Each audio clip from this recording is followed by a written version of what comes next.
Good afternoon, everyone. So we can now start. Thank you for taking time out to attend the Canadian Wood webinar on versatile, sustainable, and legal material for various applications. My name is Rambir Singh, and I am Assistant Director, Business Development at FI India. The webinar today will be approximately 1 hour in duration.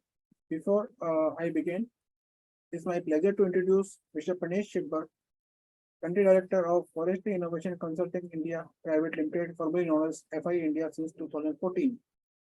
Panesh has been associated with the woodworking industry for over 20 years and in his career span of 40 years. He has held senior assignment in multinational companies over the years and reaching himself with wide experience in domestic and overseas operations. He enjoys setting up and building startup ventures. Panesh is an avid traveler. He is widely traveled within India and abroad and has overseen operation across locations since early 1990s. This experience has strengthened his ability to understand and adapt seamlessly to across culture, teams, and market in different geographies. Over to you, Panesh, for welcome note.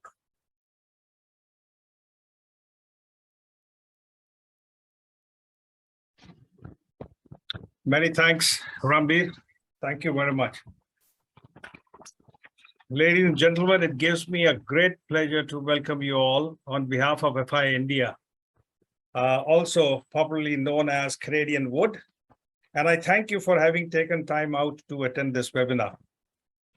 As many of you are aware, we are a crowd agency of the government of British Columbia, the westernmost province of Canada on the Pacific coast. And we have a mandate to promote BC forest products in the offshore markets. We've been here since 2012-13, and in this short period, we have had the privilege of engaging with many of you from the wood and woodworking industry.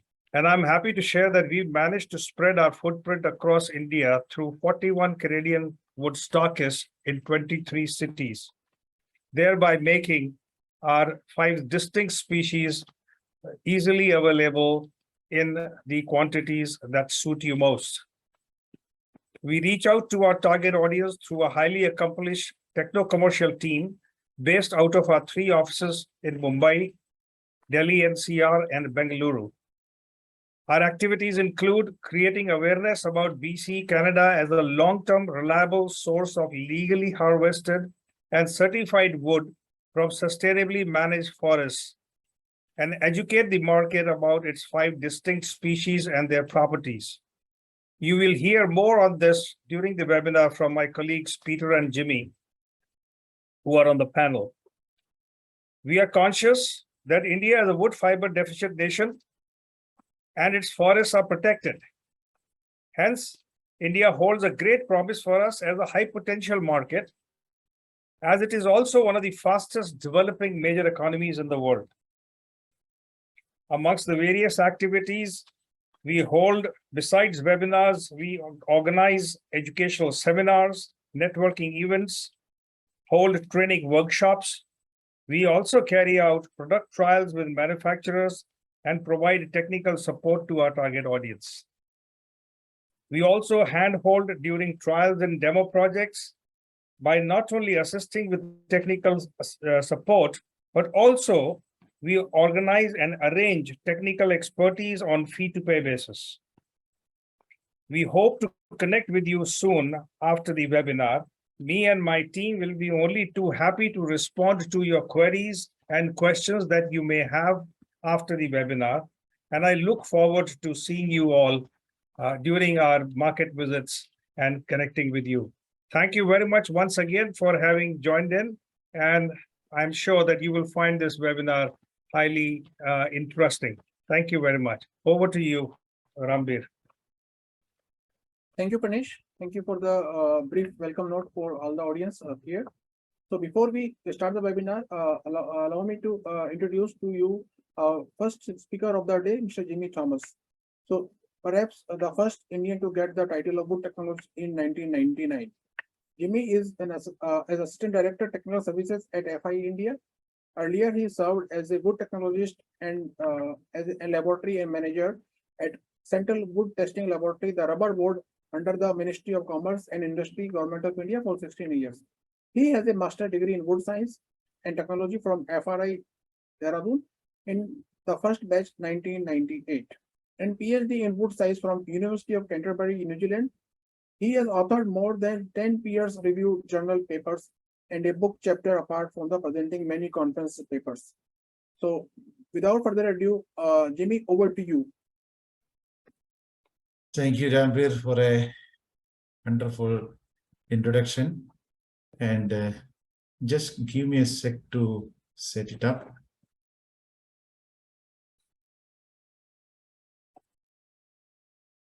In case anyone has any questions, so they can please post the questions in the Q&A session only. We'll collect all the questions at the end and answer them respectively. Thank you.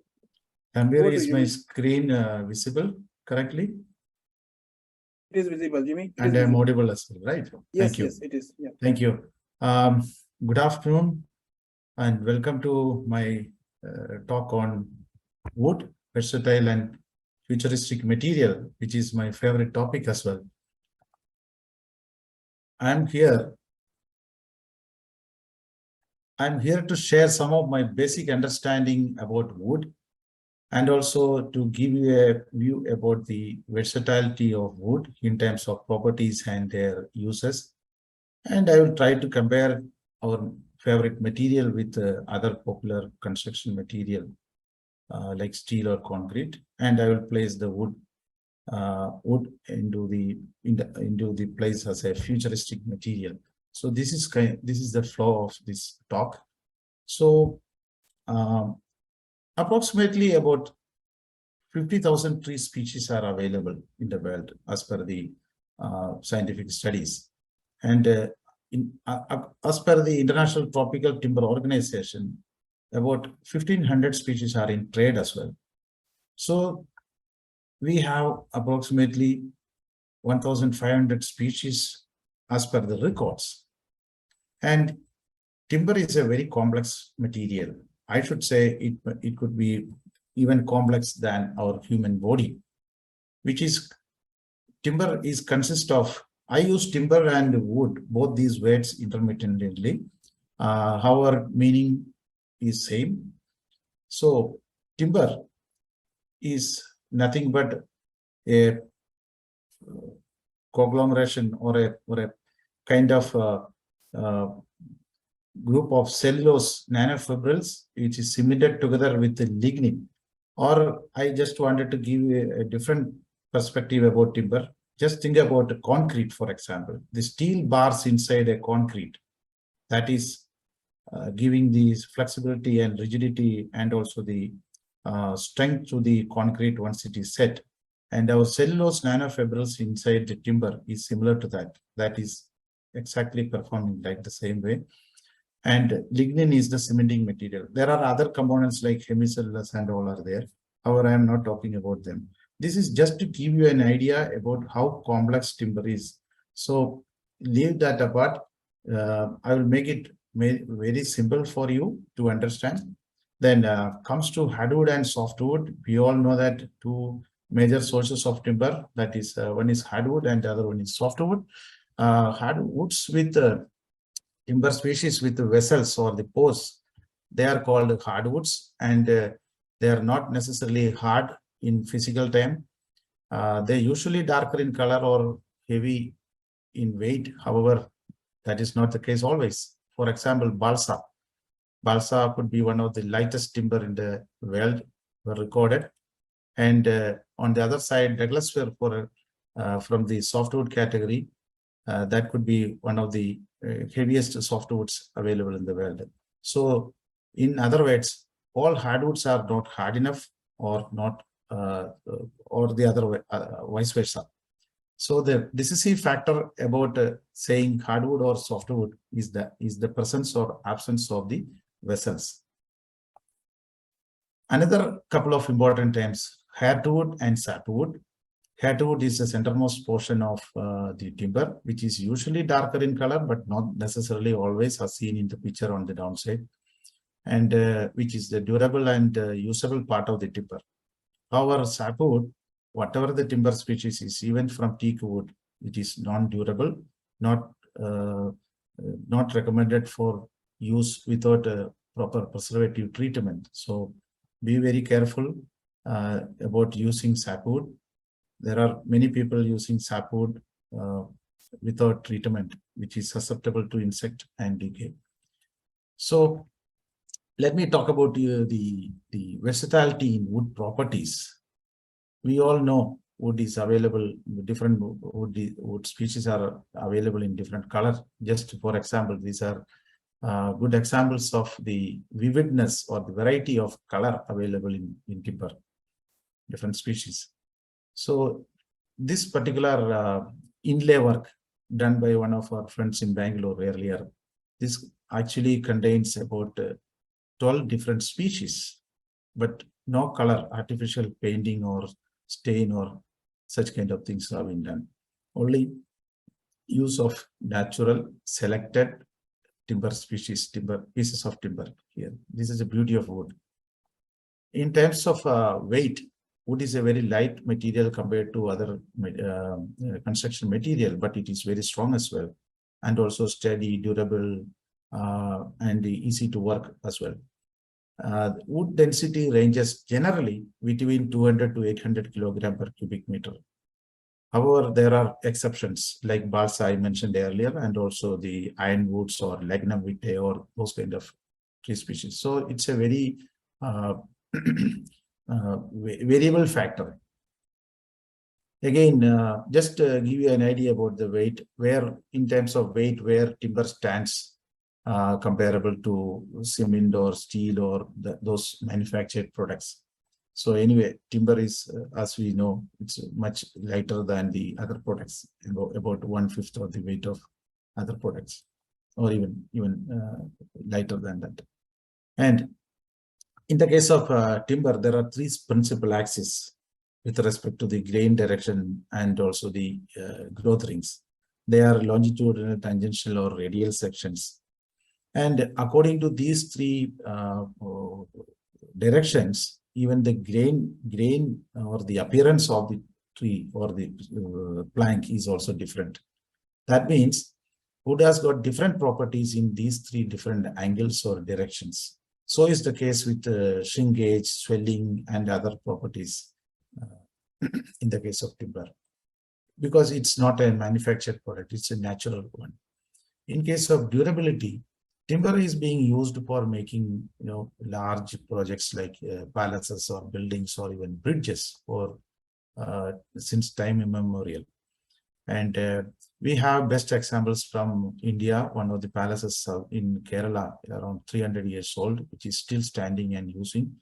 And the longest covered bridge in the world from Canada, of course, that is serving the community there for more than a century. And these are just a few of the examples. We can find hundreds of such examples across the globe using different durable timber species like teak or acacia, dalbergia, cedar. They are all highly durable species. So again, concrete may not be able to last more such kind of long duration. If somebody is more interested, even our technical features are available. Wood has got a high strength weight ratio, though it is very light in weight compared to other concrete or steel or other materials. It has got good compressive strength and the other strength properties as well. And now comes the versatility in applications. You all are very familiar about different applications because we are all people working with wood, whether that is interior application or exterior application, painted furniture or polished or different types of finishes, different shapes, sizes. No matter whatever the design, it is all achievable through timber. And even for structural applications, single-story building, multi-story buildings, even mass timber buildings, gazebo or pergola kind of structural things. For all these applications, timber is usable and timber is widely used. These are some of the special articles made with timber. There are even sophisticated items made of timber, like a small satellite recently, or a small transparent wood similar to glass, or all these, latest products are made of timber. And the applications are endless. Even wood is the basic raw material for other panel products such as fiber board, particle board, or parallel strand lumber, LVL, all those products. So we can't imagine a world without timber.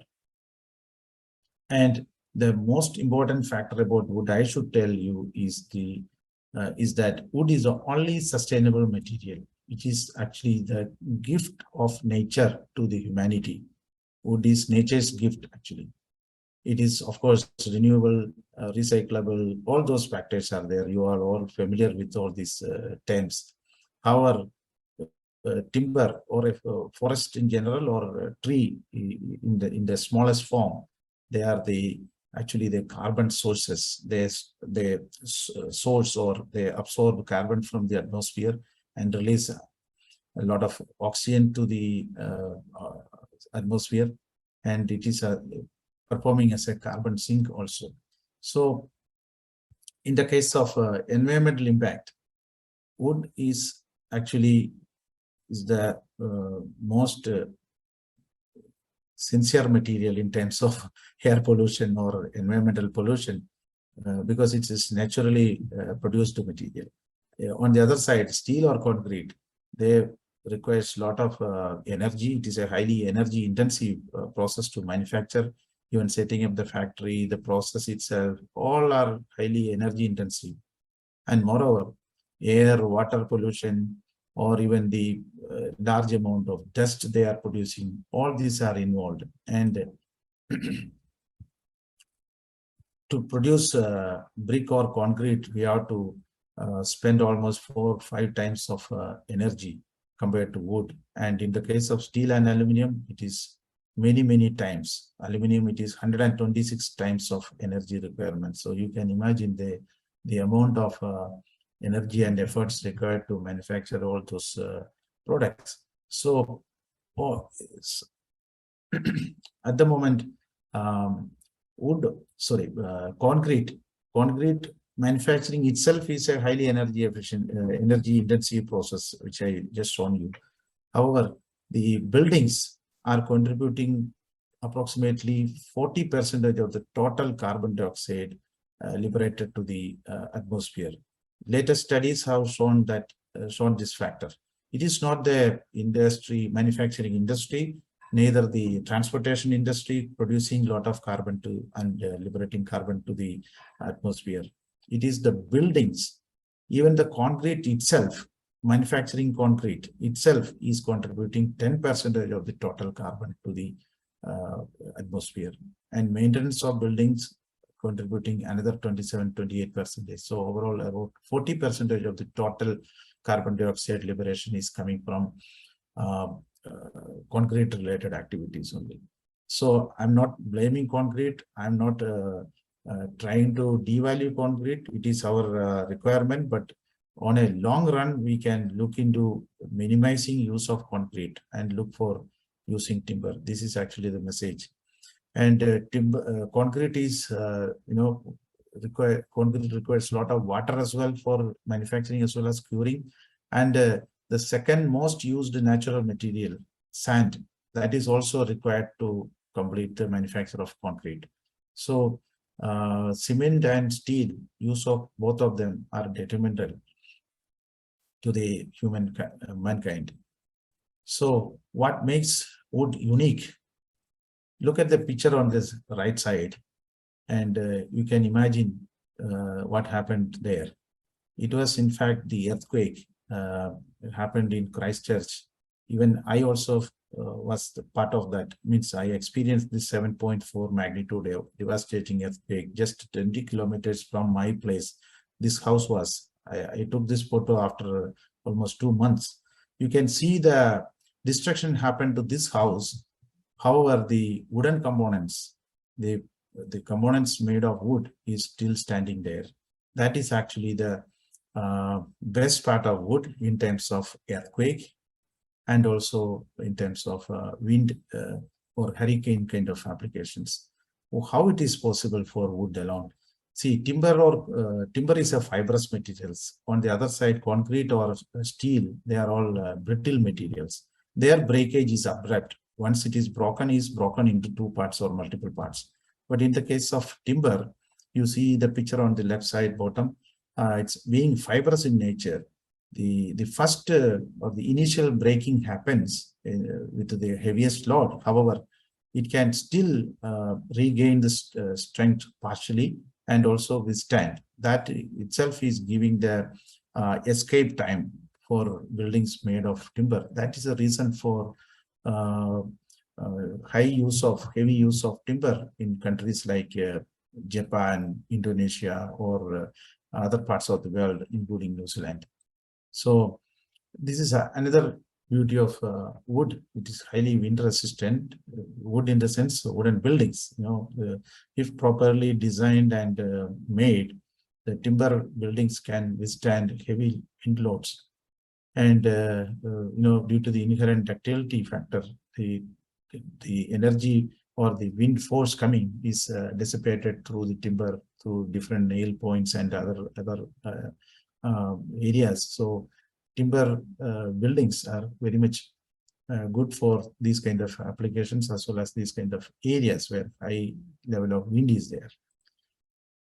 Maybe you have 2 more minutes, please. So thank you, Rambir. I'm almost there. One of the most important factors I should comment here is the self-extinguishing fire retardancy, fire resistance feature of timber. Timber has a lot of carbon inside, which I mentioned earlier. So it is actually acting like a self-extinguisher. It catches fire initially. However, the carbon dioxide coming out and reacting with the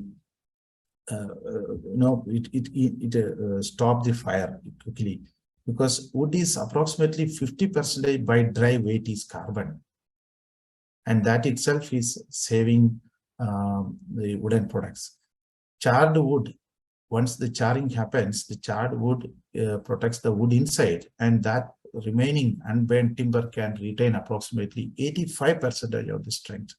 So wooden buildings, I'm mentioning here wooden buildings, but wood in general, if properly made, designed, and maintained, all these features can be transferred to save human lives.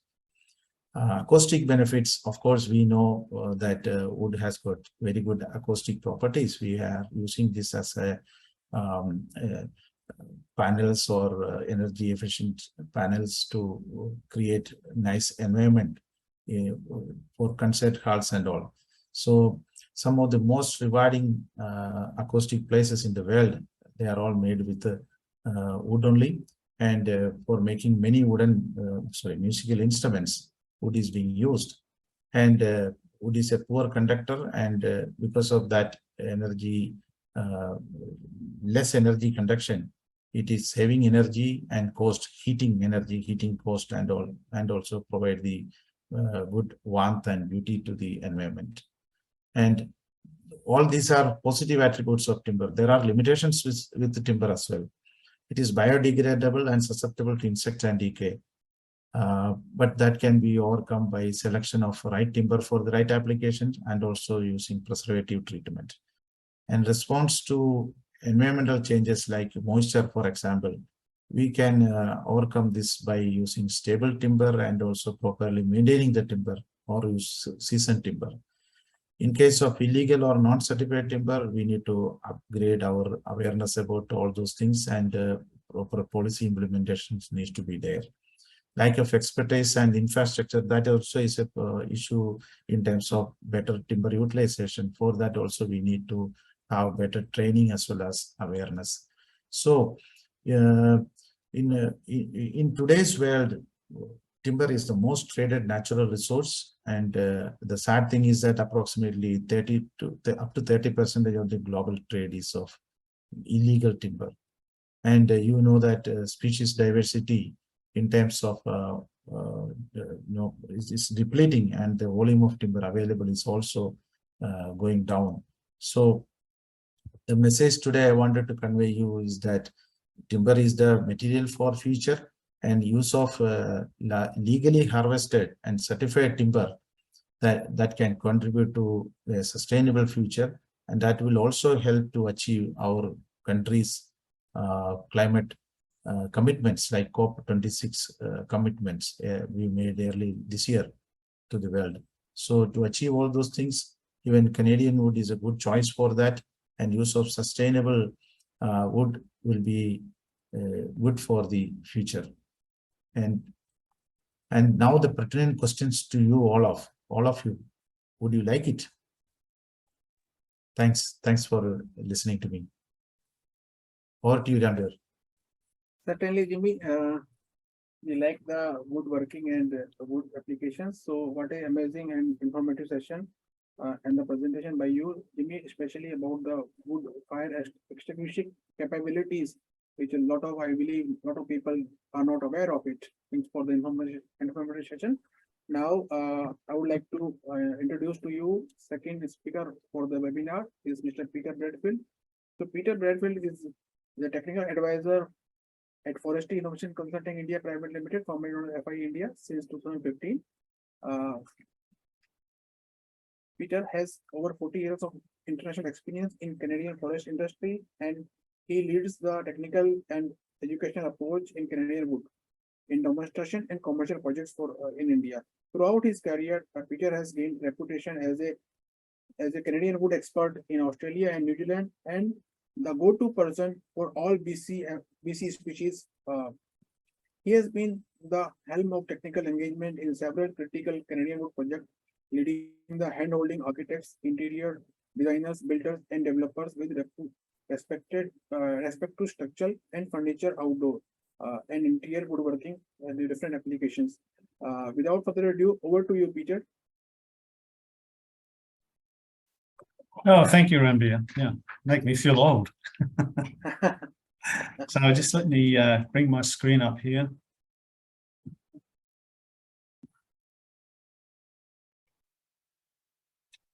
So I hope you can see the screen and hear me. Yes, Peter, you are. Thanks, Ramdev. Yeah, and thanks, Jimmy. Great presentation. Good afternoon, everyone. So Jimmy, has talked about the advantages of wood, in particular, conifers in relation to the alternatives. My presentation, if I can get the next slide working. I think you're on the first slide now. Second, There we are. Okay, that's good. Thank you. My focus is going to be on what is Canadian wood and why Canadian wood.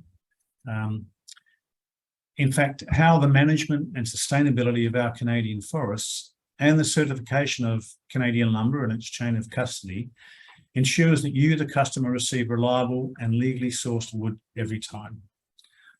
Unfortunately, as Jimmy mentioned, there does remain a lot of illegal logging, particularly and exporting, particularly in tropical hardwoods from regions such as South America and Africa and Southeast Asia. Some hardwood exporters do appear to make false claims regarding certification and can't provide reliable chain of custody documentation. So we believe it's really important that you have confidence in Canadian wood practices. So let's start with Canada as a whole before focusing on the 347 million hectares. That's actually more than the total area of India, so very large indeed. And through good management practices, Canada is blessed with 0% deforestation for more than 30 years now. And British Columbia, or BC as it's known, which is Canada's westernmost province, produces 50% of that Canadian lumber. Due to its location on the Pacific coast, BC has developed a thriving forest products export trade to Asia and the Pacific. BC has an abundance of wood available for export in normal times, because for every tree harvested, at least 3 trees are planted. That's approximately 200 million seedlings per year in BC alone. That's a lot of trees. This in turn gives confidence to importing nations like India, that BC supply is available and sustainable.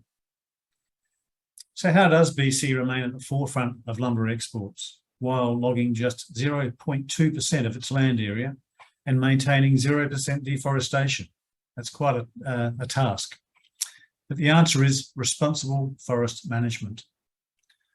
Canada's annual allowable cut is just a small portion of the total forest and must not exceed the annual volume of new growth forest. So the forest exists in Canada in perpetuity, and all the forest benefits are sustainable forever. Responsibly harvested wood is environmentally friendly and sustainable. It's really important. Responsibly harvested wood is environmentally friendly and sustainable. And sustainable forestry creates an endless cycle of carbon absorption and storage, something I think we all have a stake in. There is a direct link from sustainable to certified wood. For a resource to be sustainable, it must be well managed. Canada's forest resource is well managed. So if multiple species are removed from an area, those species will be replanted in the same habitat in a similar ratio, thus preserving the local biodiversity. This is a strict rule. And those replanted trees are not just left to their own devices.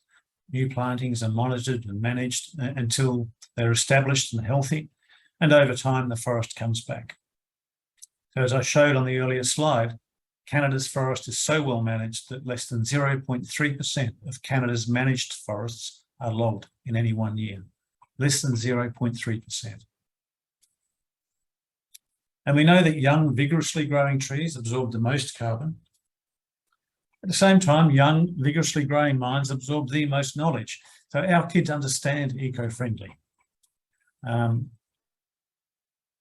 Harvest mature trees and to plant new trees. Trees really are, truly are, nature's best resource. Therefore, it makes sense to tackle climate change by using eco-friendly wood from sustainably managed forests, rather than mining finite and irreplaceable materials such as coal, such as iron ore, bauxite and sand, in order to produce steel, aluminium and concrete. And in making those products, creating environmentally damaging greenhouse gas emissions.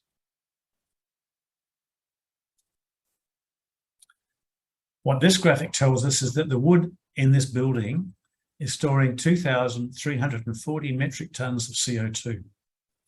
And the wood usage in the building actually avoids greenhouse gas emissions of 4,970 metric tonnes, simply by avoiding or reducing non-renewables like concrete and steel. So that's equivalent to an energy saving or to operating a family home for 620 years. Pretty impressive. Life cycle analysis studies consistently show that wood is better for the environment than steel or concrete in terms of embodied energy, air and water pollution, and greenhouse gas emissions. I find it fascinating that there's an online wood calculator that actually tells us how long it takes to grow the wood used in a given project. In this example on the screen, I apologise for the small print. It's really saying that it took 4 minutes for North American forests to produce the 1,519 cubic metres of wood consumed in that one structure, or consumed in one structure. And that wood actually, or that structure then stores 1,100 metric tonnes of CO2 for the life of the structure. That might be 100 years. And beyond that, if the wood is recycled, while at the same time avoiding another 420 metric tonnes of greenhouse gas emissions. So it's quite an interesting statistic, and I don't think there's any other comparable material in the world in terms of benefiting the environment. So why is it important to use only certified wood? The use of certified wood ensures legality and the source of the lumber. It ensures chain of custody, which means the wood's always traceable. Certified wood means forests are well maintained, logging operations are responsible and sustainable, that there's a sense of responsibility and pride and reputation in the community. Sustainability, I think, also, sustains biodiversity It maintains, ensures our forests for our children's future, creating meaningful jobs and responsible and enduring development of rural areas. So many reasons why certified wood is important. Certification provides assurance that transacted wood is legal and sustainable. That means you can buy with confidence from Canada. I don't know if you know this, but Canada leads the world in certified wood, actually by quite a long way. And in third place, if you look at that graph, third place to Canada is British Columbia in its own right. So that again is pretty impressive. Customers can rest assured that all wood sourced from BC is legal and certified. And to put that into perspective, only 10% of the world's forests are certified. Canada has over 40% of that forest certification, including 40% of all PEFC endorsed certifications and 29% of all FSC certified certifications worldwide. Now, before I move on to some of the specifics around Canadian wood species, first let me address the elephant in the room, which is the often asked question regarding transportation of wood from BC to India. It's a good question. Now, although BC is located far from India, wood products can still be sourced without negatively impacting the environment. I'm talking big picture here. An independent study into the impact of importing wood from BC to India confirms that the CO2 stored in wood products far outweighs the extra CO2 generated by manufacturing and shipping wood products to India. In fact, for every container of lumber sent to India from BC, 17.5 metric tons of CO2 is removed from the atmosphere. So that's quite meaningful. Now, before I talk about our Canadian wood species, I'd like to play a short video which summarises the points really that I've been presenting here today. Video gives an overview of the BC lumber industry, its management and certification practices, and products offered to the export markets. I hope you enjoy it. Stand by. There are few places on Earth that can match the diversity and richness of Canada's forests. Forests are an important part of Canada's natural ecosystem and central to its economy, making up just under half of its landscape with 8 major forest regions and a vast diversity of wood species. From planting a seedling to manufacturing lumber, the forest sector in British Columbia and Canada is an interconnected industry of forest management and wood processing. Tree harvesting with modern, high-tech machinery and sophisticated wood product manufacturing. The entire cycle is planned around responsible resource management. In British Columbia, forestry and wood product manufacturing are a fabric of our culture, our communities, and our people. Our forests provide a sustainable supply of wood for lumber and mass timber products, while protecting our environmental and social values of wildlife, water, community, economic interests, and First Nations peoples. British Columbia is a global leader in sustainable forest management. Forestry practices in British Columbia ensure that environmental, social, and economic needs are met for current and future generations. This matters to our customers and sets us apart from other supply regions globally. Wood products from British Columbia come from legal, sustainably managed forests. By law, less than 1% of the forests are harvested annually, with 3 trees planted for every single tree harvested. This commitment to forest regeneration results in 200 million new seedlings planted every year, ensuring replenished forests for the future. Canadian wood suppliers provide certified products under the Forest Stewardship Council, FSC, and the Program for the Endorsement of Forest Certification, PEFC. These strict international certification standards add additional assurance of the global protection of forest resources and make Canada a reliable and sustainable provider of wood products. State-of-the-art technology and machinery, incorporated in our forestry practices and through our highly productive, efficient sawmills, support the production of Canada's quality lumber. After harvesting, logs are transported to sawmills for manufacturing. At the sawmill, the logs are cut to target lengths and loaded into a debarking machine to remove the bark. Next, Logs are processed through primary breakdown equipment like head rigs and chip-n saws and are turned into lumber. The lumber is then sawed to specific widths and trimmed to specific lengths as it passes through secondary equipment like edgers and trimmers. A scanner will show if the lumber requires any further trimming. Next, the lumber is sorted by thickness, width, length, and sometimes by grade attribute. It is stacked, which may include stacking on sticks for kiln drying. When the lumber is dry, it is ready for final processing. Some lumber goes through a planer mill to be made smooth. Whether planed or rough, the lumber is then graded and trimmed. It is sorted by size and by grade, then finally packaged for shipment. This results in the most efficient yield of the best quality lumber. Once the lumber is packaged and prepared for shipment, it is loaded onto a network of trucks and rail cars for delivery to shipping ports for distribution around the world. Independent studies confirm that the CO2 stored in wood products far outweighs any extra CO2 generated by the efficient manufacturing and shipping of Canadian lumber around the world. Lumber produced from British Columbia and Canada is durable, strong, and versatile. Superior working properties offer design flexibility and durability. Canadian lumber products can be bent, shaped, or assembled as required, making it ideal for countless indoor, outdoor, and structural applications, such as windows, doors, gazebos, and furniture like tables and chairs. Canadian wood species are also easy to face laminate, edge glue and/or finger joint, and standard sizes and grades ensure that the same high-quality product reaches the client each time. Canadian wood products bring warmth and natural beauty to an interior and exterior application or furniture product.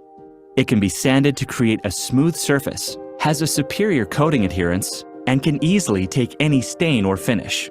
Across Canada and North America, wood products are influencing design and construction, not only for interior and exterior applications, but also the construction of buildings. Mass timber products are changing the way buildings are constructed, allowing for immense spans and taller buildings made of wood. Canadian wood products are being used in a wide range of buildings and products, showcasing the versatility, strength, and durability of lumber from Canadian forests. That is why using Canadian wood is a natural choice.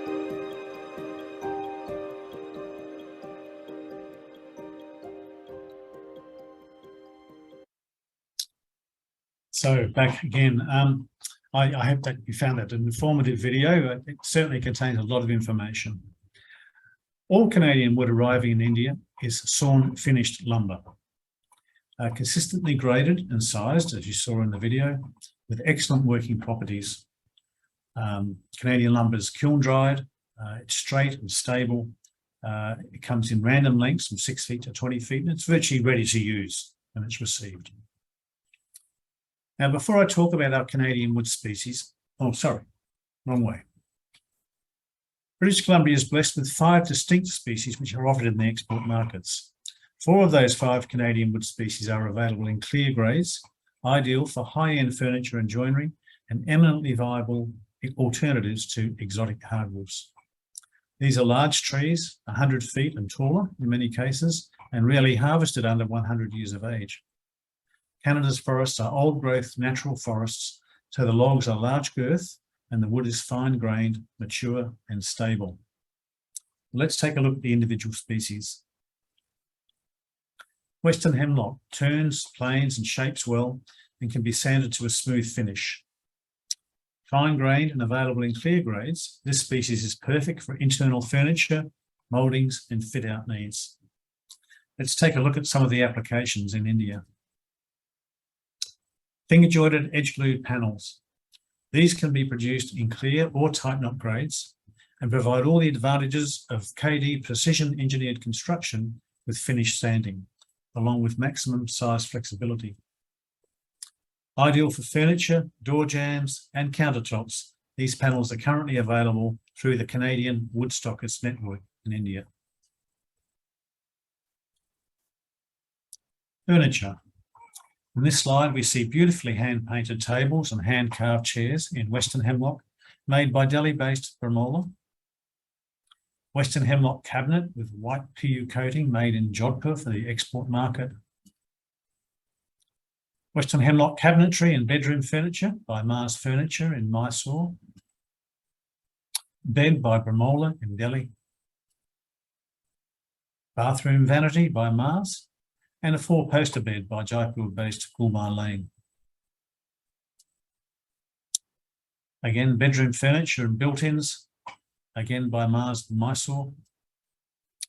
And ceiling lining, furniture and interior panelling displayed at FII's new Mumbai showroom, all in Western hemlock. The showroom has been designed by Pune-based architect Ketan Javadekar and executed by Artius in Delhi. Moving on to our next species, Douglas-fir, one of the best known species in the world for building and construction. Douglas-fir has been used for more than 150 years in export markets all over the world. Despite being known for structural properties, you might notice the clear grade panel door seen here. Many Indian customers are attracted to its appearance, colour palette and grain.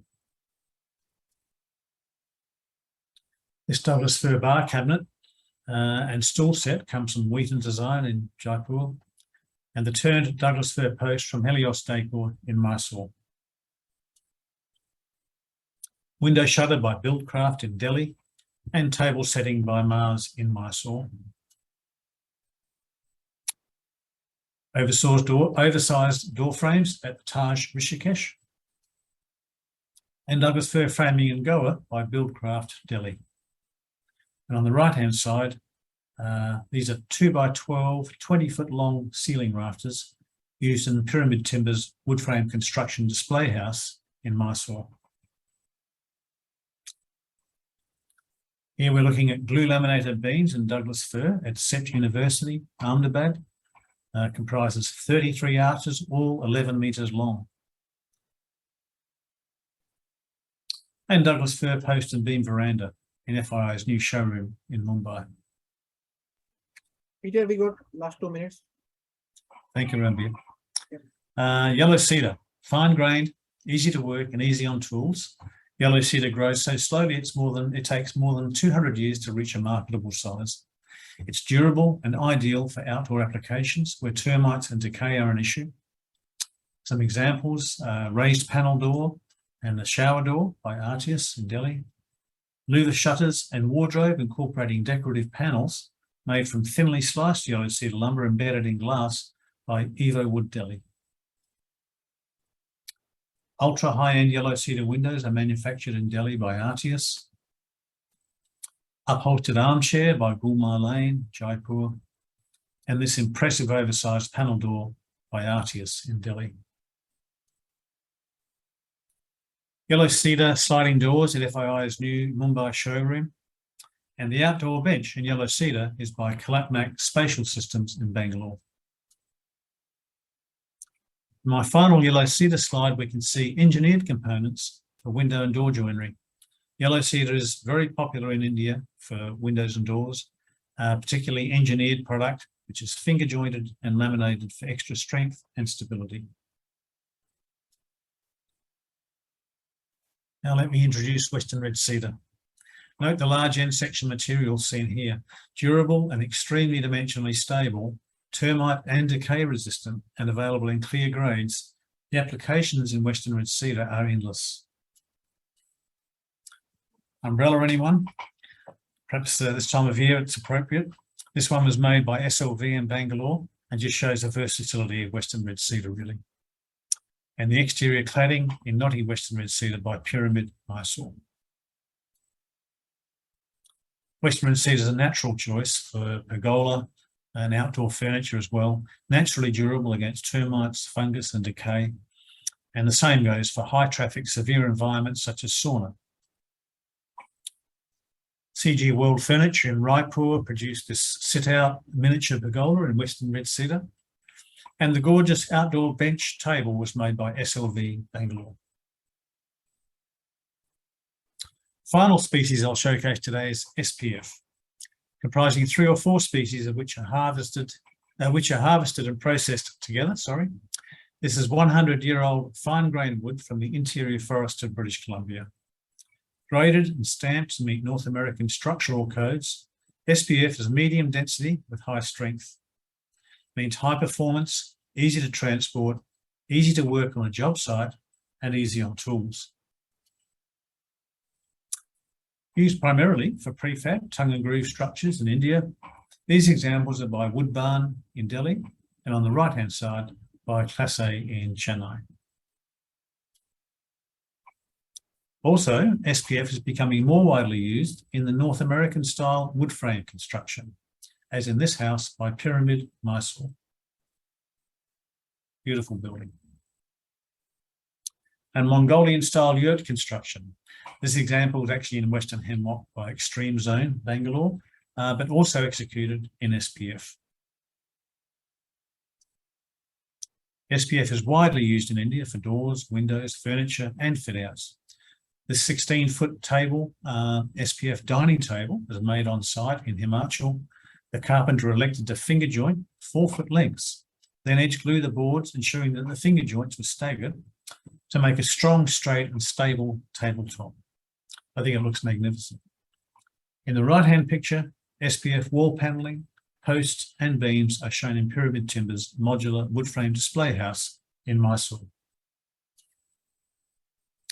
While the SPF used at the impressive Pune Sports Academy shooting range was supplied and executed by Pune stockist DS Global. I could go on, but with that, I'll wrap it up. I'm out of time. Many thanks to you, the audience, for your attendance today, and I'll look forward to your questions. Thanks again for your attention. Thank you, Peter. Indeed, a very informative presentation by you. Thank you so much. And I would like to take this opportunity to thank both you and Jimmy both for the quite informative session. And now we head for the question answer session. So there are a lot many questions in the Q&A session, and I'll try to pick them all. So there is a question from one of the audience about the life cycle on the Canadian wood. So the question says that, has any life cycle study has been done with respect to Canadian wood species imported into India vis-a-vis alternative material like aluminum and plastic? Jimmy, would you like to answer it? Yeah, thank you, Rambir, for the question. This is very pertinent. However, we haven't done any specific study in India market. We have information, as Peter shown in his presentation, a life cycle analysis diagram infographic was shown. So at the moment, we do not have any specific study done by ourselves, but we know about the life cycle or the flow of timber for different applications and how it is ending. So we don't have the Yeah, I agree, Jimmy. There's nothing specific that I'm aware of being done in India, just that study that I mentioned, which is documented. And I think there's some more information online about that. But certainly, one thing of interest, though, we're building a 6,000 square foot display house right now in Hyderabad.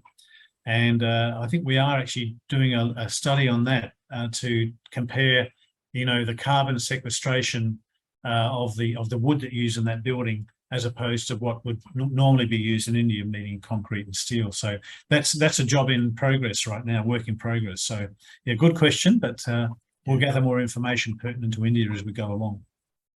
Thank you, Peter. Another question I would like to toss to Jimmy again. What are going to be best practices to increase sustainable forestry in India? What do you think, how we can achieve it? See, at the moment, India is mostly relying on import for filling the gap of shortage of timber. India is a timber deficit country. Our requirement overall is approximately more than 7 million cubic meter. Sorry, 70 million cubic meter, and about 7 million is imported.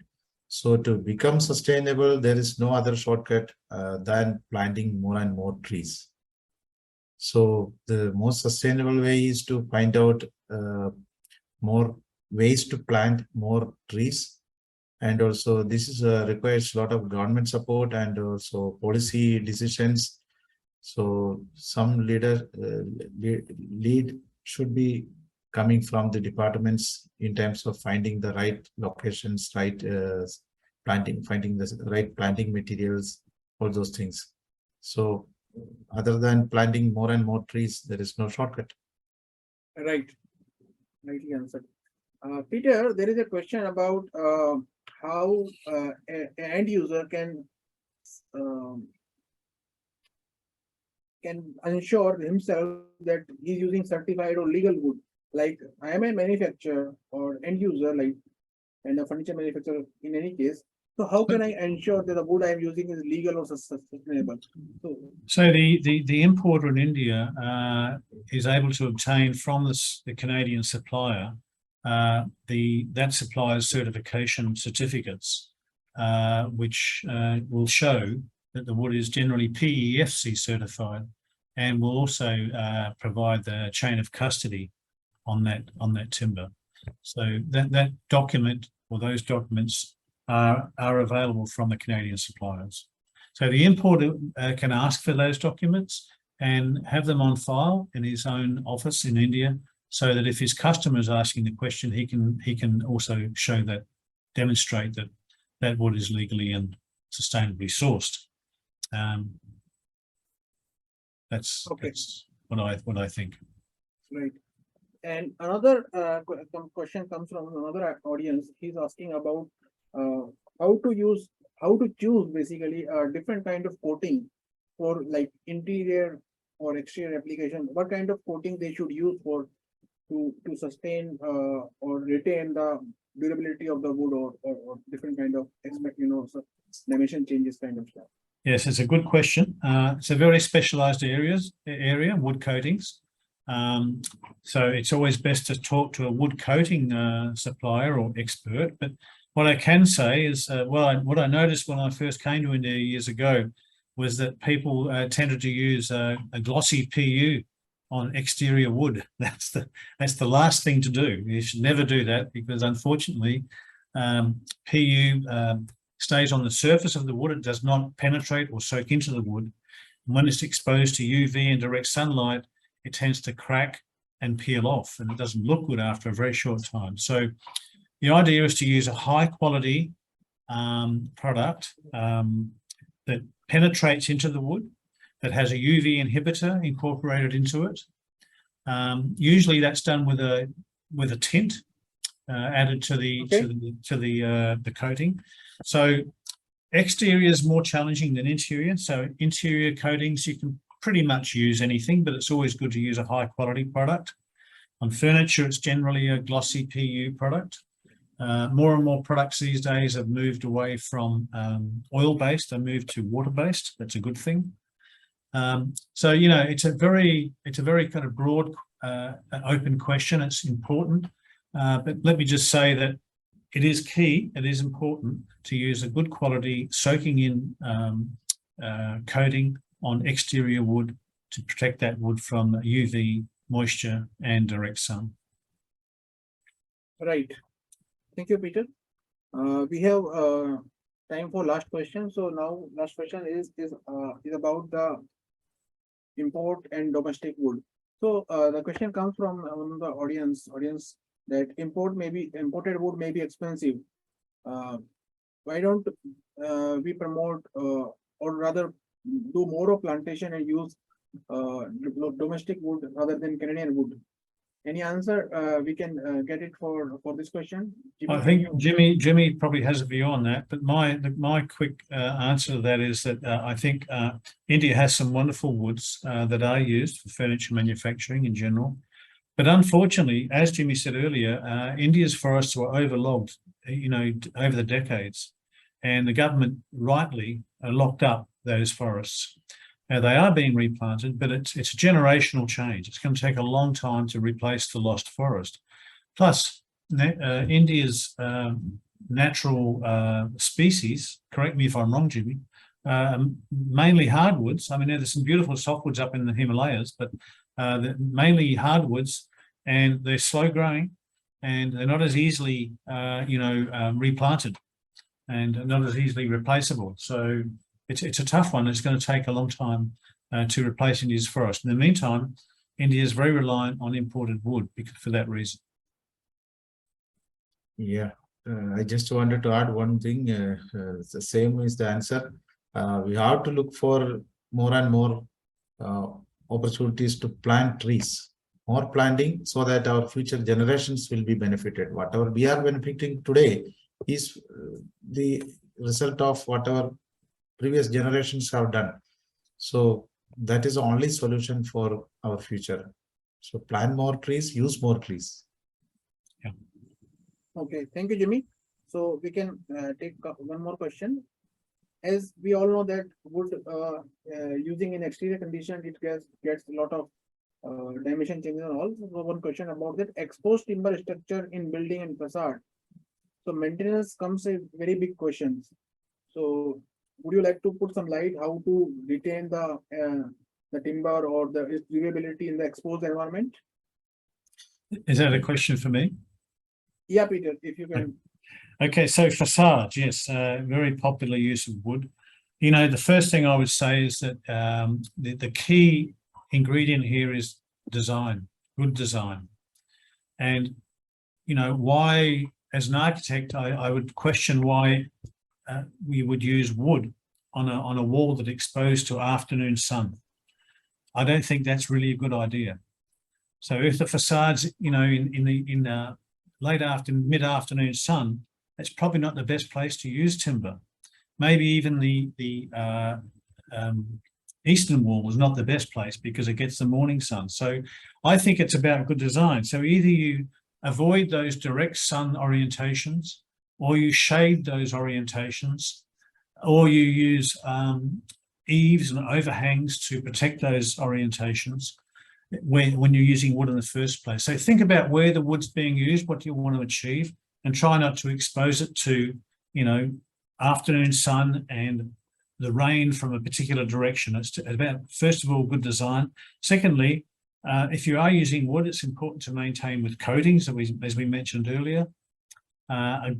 So long as that coating, and these days there are some fantastic coatings, water-based coatings, that are easily applied. They just need to be done before construction. So the wood that's going to be used in that facade should be coated on every surface, all 6 surfaces, back, front, top, bottom, and ends, before it's applied to the building. And in that way, if you use a good quality product and you follow the coating manufacturer's instructions, it'll look fantastic when you put it up on the facade, and thereafter it will need to be maintained. There's no question about it. But okay, maintenance should only be necessary maybe every 3 years, perhaps. Depends again on the orientation, 2, 3, 4 years. And it should be a simple process. Simply, there are products now that you don't even have to resand. You could just wash them down and recoat one coat, done. And you need to do that every 3 years. No question about the maintenance has to be done. But the reward is, you know, wonderful looking eco-friendly wood on the facade of your building. So that's about all I can say about that. So one follow-up question to that. Yeah. Rabir, let me supplement just one more point. Selection of the right wood for the exterior application is also very important. Yeah. We should use the right wood for that application, like our Western red cedar, for example, because timber has to have this natural durability to face all those challenging situations. Yeah, that was my question. The next follow-up question: what kind of wood should be used for outdoor applications? So okay, you already answered. Thank you, Jimmy.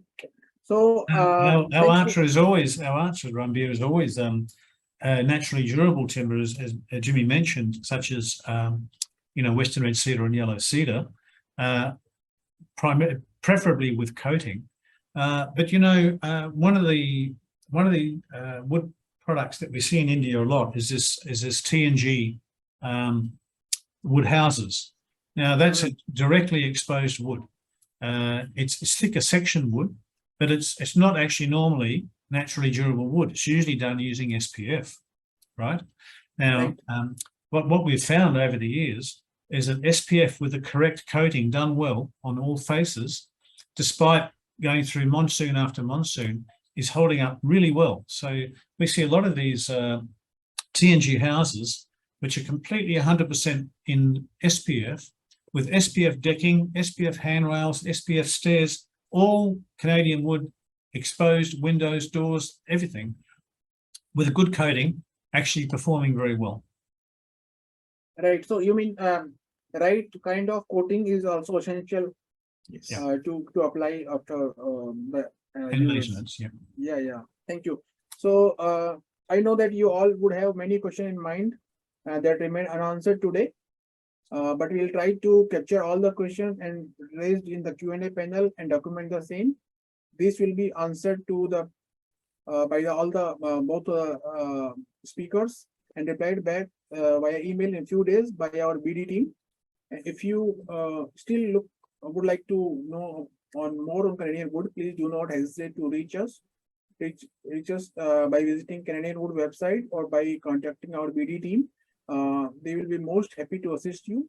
After the webinar, you will receive a survey link from Canadian Wood sent directly to your registered email ID. Request you to kindly fill the feedback form and share the feedback with us. And feedback and suggestion are most welcome. We look forward to seeing you again at our next webinar soon. See you. Bye-bye. The Thank you. webinar ends now. Thank you. Yeah. Thank you, Peter, and thank you, Jimmy. Thanks, everyone. Yeah. Bye-bye.